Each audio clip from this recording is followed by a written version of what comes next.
টিয়ার জন্য তোমার যেমন মায়া লাগে, মিলিও তো তার মেয়ে। একজন বাবার যখন ওই যে দেয়ালে পিঠ থেকে যায়, তখন কিন্তু সে কি করে বসে তার কোনো ঠিক নেই। আমি আসলে ভাবছি ওই যে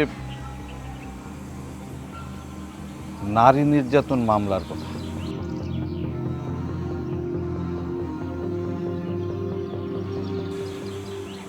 ওটা নাকি খুবই বিপজ্জনক।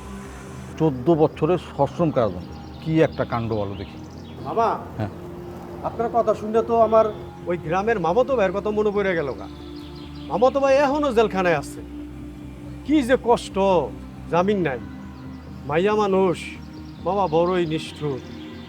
একবার যদি মুখ ঘুরায় নেয় তাইলে আর কোনো বালাই নেই।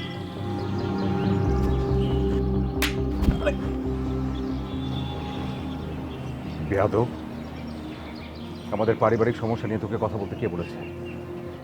এত বড় সাহস তোকে কে দিল? চোখের সামনে থেকে যা। আর একবার একটা কথা বলবি, ছাদ থেকে তোকে ফেলে দিব। যা।